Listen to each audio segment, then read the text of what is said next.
Hello children, welcome to our Eurokids Puri online classroom. I am your Shilpi Miss. So children, let's start our today's activity, and today we are going to learn the sight word. So children, let us read the sight word. I will read the sight word and you will read along with me. So children, let us read the sight words. O R or. O R or. U P up. U P up. M Y mile. M Y mile. M E me. M E me. B E B. B E B. S O so. S O so. U S us. U S us. A T at. A T at. D O do. D O do. O F off. O F off. W E V. W E V. So children, all these are high frequency word or sight words.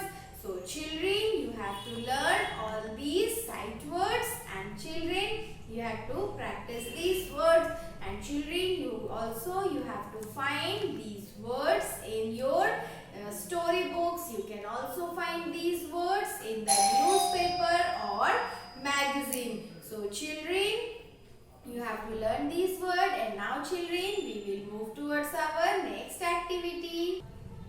तो बच्चों, हमारी अगली activity में हम एक हिंदी की कहानी सुनने जा रहे हैं, और बच्चों, हमारी कहानी का शीर्षक है हाथी और चूहा। तो बच्चों, हमारी कहानी का शीर्षक क्या है? कहानी का शीर्षक है हाथी और चूहा। तो बच्चों, कहानी कुछ इस ऐसी है। एक जंगल में चूहों का एक झुंड रहता था। नदी किनारे यह चूहों का झुंड बड़े ही आराम से रहता था। नदी के किनारे रहने के कारण चूहों को बहुत ही अच्छा खाने को मिल जाता था। तो एक दिन की बात है, चूहों का झुंड नदी के किनारे के रास्ते को पार कर रहा था। उस पगडंडी पर सभी चूहे एक लाइन, एक पंक्तियों में उस पगडंडी को पार कर रहे थे। इतने ही में बच्चों, हाथियों का एक झुंड वहां से गुजरने लगा, और सभी हाथी उसी पगडंडी से गुजरकर चले गए। ऐसा करने से कई सारे चूहे हाथी की पैरों तले कुचले गए और कई चूहे मर गए। तो ऐसा देखकर चूहों के सरदार ने सभी चूहों से बात की और कहा, हमें हाथियों के सरदार से बात करनी पड़ेगी। अगर इसी तरह हाथियों ने हमेशा रास्ता अगर पगडंडियों को पार करेंगे और रास्ते को पार करेंगे तो हम सभी मारे जाएंगे। सभी चूहों ने हाँ में हाँ मिलाई। चूहों का सरदार हाथी के सरदार के पास जा पहुंचा और चूहों के सरदार ने कहा, सरदार जी, आपसे एक विनती है। आप जब भी रास्ता पार करें, आप नदी किनारे का रास्ता ना चुने, आप दूसरी तरफ से नदी को पार कर ले, क्योंकि हमारे चूहे वहां से आना जाना करते हैं, और आप जब भी रास्ता पार करते हैं, कई सारे हमारे चूहे मित्र आपकी पैरों तले कुचलकर मर जाते हैं। इस पर हाथियों के सरदार ने बड़े ही विनम्रता से कहा, ठीक है चूहों के सरदार, हम ऐसा ही करेंगे। चूहों के सरदार ने बहुत ही खुशी से कहा, बहुत बहुत धन्यवाद हाथियों के सरदार। अब जब भी आपको जरूरत होगी हम सभी चूहे आपकी मदद जरूर करेंगे। ऐसा सुनकर हाथी के सरदार ने बहुत ही जोर जोर से ठहाके लगाकर हंसना शुरू कर दिया और हाथियों के सरदार ने कहा, आप चूहे और हम इतने बड़े हाथी, आप हमारी क्या भला मदद कर पाएंगे? खैर जाने दीजिए और आप यहाँ से जाइए। ऐसा कहकर चूहों का सरदार वहाँ से चले गए और हाथियों के सरदार ने हाथियों से कहा, हमने चूहों की मदद की है और हम चूहे हमारे प्रति बहुत ही कृतज्ञ हैं। और ऐसा कहकर सभी हाथी बहुत ही अच्छा महसूस किए।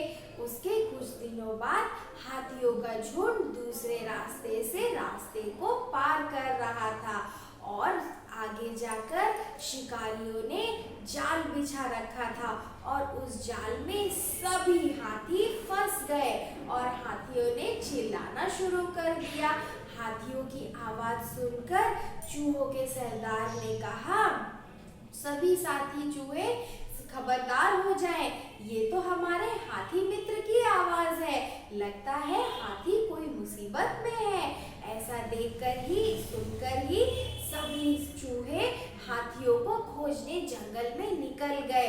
चूहा यहाँ वहाँ हर जगह चूहों ने हाथियों की तलाश की और कुछ ही देर बाद चूहों ने देखा सभी हाथी एक बहुत ही बड़े शिकारी के जाल में फंस गए हैं। ऐसा देखकर चूहों के सरदार ने अपने सभी साथी चूहों से कहा, साथियों इस जाल को काट दो और सभी हाथियों को आजाद कर दो। बस क्या था, सारे चूहों ने जाल को कुतरना शुरू कर दिया और कुतरते कुतरते बस कुछ ही क्षणों में सभी चूहों ने जाल कुतर दिया और सारे हाथी जाल से बाहर आ गए।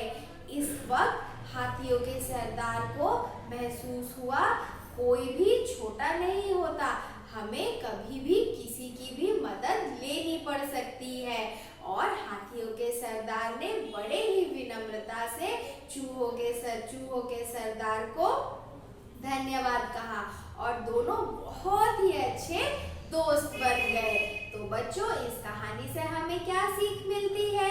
इस कहानी से हमें यह सीख मिलती है, हमें कभी भी किसी का तिरस्कार नहीं करना चाहिए, हमें कभी भी किसी से भी मदद लेनी पड़ सकती है और हमें अपने आप पर कभी भी घमंड नहीं करना चाहिए।